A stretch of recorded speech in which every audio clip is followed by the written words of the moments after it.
සුබ දවසක්.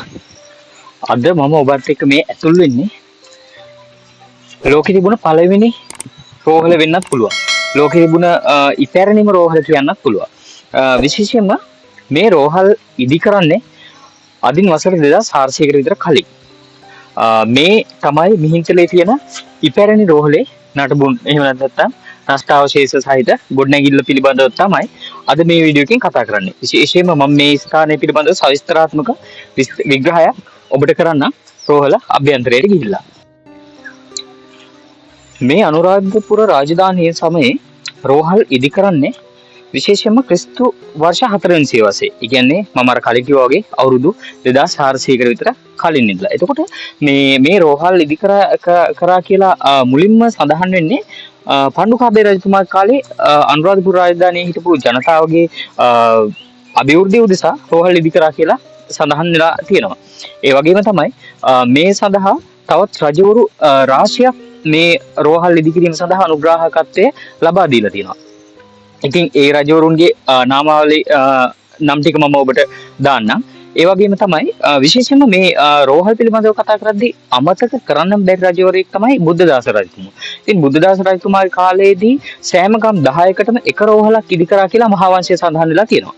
ඒ වගේම තමයි මේට අමතරව බුද්ධදාස රජතුමා විසින් අන්ධ පුද්ගලයන් සඳහා වෙනම රෝහල් පද්ධතියක් ඉදි කරා කියලා මේ මහාවංශයේ සඳහන් වෙනවා. ඉතින් මේ මහාවංශයේ සඳහන් වෙන ලිඛිත සාධක වලට අපිට දකින්න පුළුවන් නෂ්ටාවශේෂ වශයෙන් නටබුන් වශයෙන් දකින්න පුළුවන් සාධක තමයි මේ කරුණු සනාථ කරන්න පුළුවන් ස්ථානයක් තමයි මේ මිහින්තලේ පිහිටලා තිබෙන ඉපැරණි රෝහල් ගොඩනැගිල්ල.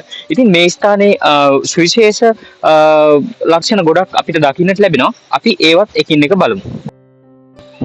රෝහලේ අරතියන් ප්‍රධාන පිවිසුමින් ආවට පස්සේ ඔබට දකින්නට ලැබෙනවා මෙන්න මේ වගේ විවෘත ප්‍රදේශයක්. ඉතින් මේ විවෘත ප්‍රදේශය සාමාන්‍යයෙන් බාහිර රෝගී අංශයේ විදිහට පාවිච්චි කරන්න ඇති කියලා තමයි සලකන්නේ. ඉතින් මේ විවෘත ප්‍රදේශය එහා පැත්තේ තියෙනවා තවත් විශේෂ කුටියක්. එතනින් පස්සේ එතනින් එහාට තමයි මේ තියෙන වාර්තු සංකීර්ණය අපිට දැක ගන්නට ලැබෙන්නේ.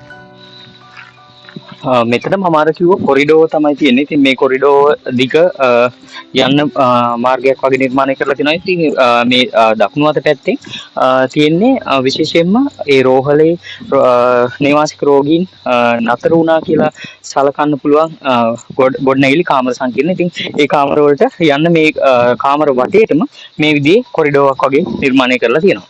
මේ රෝහල් සංකීර්ණේ මේ තියෙන්නේ විශේෂයෙන්ම අර මම කිව්ව වාර්තු සංකීර්ණේ. වාර්තු සංකීර්ණේ කියන්නේ මේ ස්ථානයේ සාමාන්‍යයෙන් මේ වගේ කාමර 30කට වැඩි සංඛ්‍යාවක් තියෙනවා. ඉතින් ඒක කාමර හදලා තියෙනවා. ඒ කාමර අතරින් යන්න කොරිඩෝවක් වගේ නිර්මාණය කරලා තියෙනවා. ඉතින් මේ එක කාමර තියෙනවා. විශේෂයෙන්ම මේ කාමර 32 අතරේ එක කාමරයක් තියෙනවා. එතන තමයි මේ බෙහෙත්තුරුව පිහිටලා තියෙන්නේ. ඉතින් ඒ වගේම මේ මැද තියෙන ප්‍රධාන ගොඩනැගිල්ලට පස්සේ මේ වාස්තු සංකීර්ණය කියලා හිතන්න පුළුවන් කාමර තමයි ඉන්නේ. පොඩි සාමාන්‍යයෙන් අඩි 10 වගේ කාමර මේ ස්ථානයේ නිර්මාණය කරලා තියෙනවා. ඒවා විශේෂයෙන්ම ගල් කණු යොදාගෙන තියෙනවා. මේ රෝහල් සංකීර්ණේ සුවිශේෂීම ස්ථානය සහ සුවිශේෂීම නිර්මාණය තමයි මේ බෙහෙත්තුරුව. මේ බෙහෙත්තුරුව තනිකර ශෛල්‍යමය නිර්මාණයක් විදිහට තමයි නිර්මාණය කරලා තියෙන්නේ. මේ ස්ථානයේ වෙනම කාමරයක ස්ථාපිත කරලා තියෙන විශේෂම මෙතනින් මේ බෙහෙත්තුරුව තියෙන තැනින් මේ රෝහලෙන් බැහැර වෙන්න ස්ථානයකුත් නිර්මාණය කරලා තියෙනවා. දෙවනුවට අවශ්‍යයි අපිට මෙන්න මේ වගේ විවෘත ගොඩනැගිල්ලක් දැක ගන්න ලැබෙනවා.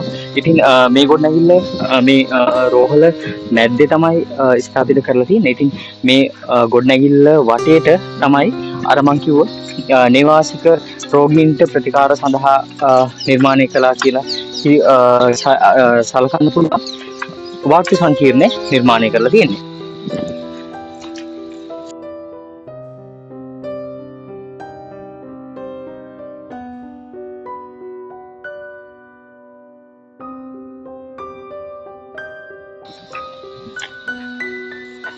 ඓතිහාසික තොරතුරු වලට අනුව මේ ගොඩනැගිල්ල මේ ස්ථානයේ දෙවිනි සේන රජතුමා විසින් මේ රෝහල නිර්මාණය කරද්දී සඳගිරිය වශයෙන් තමයි හඳුන්වලා තියෙන්නේ. ඉතින් සඳගිරියේ සාධන රෝහල මේ රෝහල බවට පසු පුරාවිද්‍යාඥයින් සනාථ කරගන්නවා. ඉතින් ඒත් එක්කම තමයි මේ රෝහල පිළිබඳව විශේෂ අවධානයක් යොමු වෙන්නේ. ඔබ විශ්වාසයෙන් හිතන්න මේ රෝහල භික්ෂුන් වහන්සේලා උදෙසා වෙනම රෝහලක්, අන්ධ පුද්ගලයන් සඳහා තවත් රෝහල්, විවිධ රජවරුන්ගේ සමයන්හි මේ රෝහල් වලට රාජ්‍ය අනුග්‍රහය ලැබිලා තියෙනවා. ඉතින් මේ රෝහලටත් ඒ වගේම රාජ්‍ය අනුග්‍රහය ලැබිලා තියෙනවා. ඉතින් මේ රෝහල අර කිව්වා වගේ දෙවෙනි සේන රජතුමා විසින් නිර්මාණය කරාට පස්සේ තවත් රජවරුන්ගේ අනුග්‍රහය මේ රෝහලටත් ලැබිලා තියෙනවා.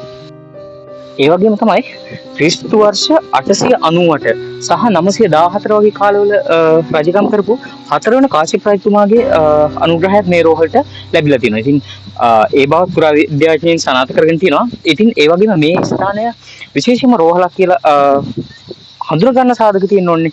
ඒ සාධක තමයි පළවෙනි එක අර කිව්වා බෙහෙත් පුරුව. දෙවෙනි සාධකයේ මේ ස්ථානයේ කැණීම් වලින් හමු වෙච්ච ශල්‍ය උපකරණ. ඒ වගේම මේ ස්ථානය පිළිබඳව තිබෙන ලිඛිත ශිලා ලේඛන සාක්ෂි. ඉතින් ඒත් එක්කම මේ ස්ථානය සත්සුදක්සේ මේ ස්ථානය අදින් වසර 2000 ගානකට පෙර, සියවස් ගානකට පෙර සිංහලයින් විසින් නිර්මාණය කරපු ශ්‍රී ලාංකිකයින් විසින් නිර්මාණය කරපු රෝහලක් විදියට හඳුනා ගන්න පුළුවන්. ඉතින් ඔබ මේ ප්‍රදේශයේ මේ රෝහල පිළිබඳව මම කිව්ව කරුණු වලට අමතරව ඔබ යම් තොරතුරක් දන්නවනම් ඉතින් ඒ තොරතුරු කමෙන්ට් කරන්න කියලා මිහින්තලේ ඉපැරණි රෝහල් සංකීර්ණේ මම ඔබෙන් අදට සමුගන්නවා. ඉතින් ඔබ තාමත් මගේ YouTube channel එක subscribe කරලා නැත්නම් subscribe කරන්න. ඒ වගේම මේ වගේ සුවිශේෂී වීඩියෝ බලන්න මගේ channel එකත් එක්ක එකතු වෙන්න. ඉතින් විශේෂයෙන් මම ඔබගෙන් කලින් වගේම ඉල්ලනවා මම මේ වීඩියෝ හදන ඒවට ඔබට වටිනාකමක් දෙන්න පුළුවන්. ඒ වටිනාකම තමයි ඔබේ වටිනා subscribe එක මට දෙන්න. ඉතින් ඒ වගේම ඒකට සරිලන්න ඒ subscribe එකට හැම subscribe එකකටම වටිනාකමක් දෙන්න මම බැඳිලා ඉන්නවා. ඒ නිසා මේ වගේ වැදගත් හරවත් content ඔබ වෙනුවෙන් මම ඉදිරියටත් නිර්මාණය කරනවා. ඉතින් එහෙනම් අදට මම ඔබෙන් සමු ගන්න. ඔබට සුබ දවසක්.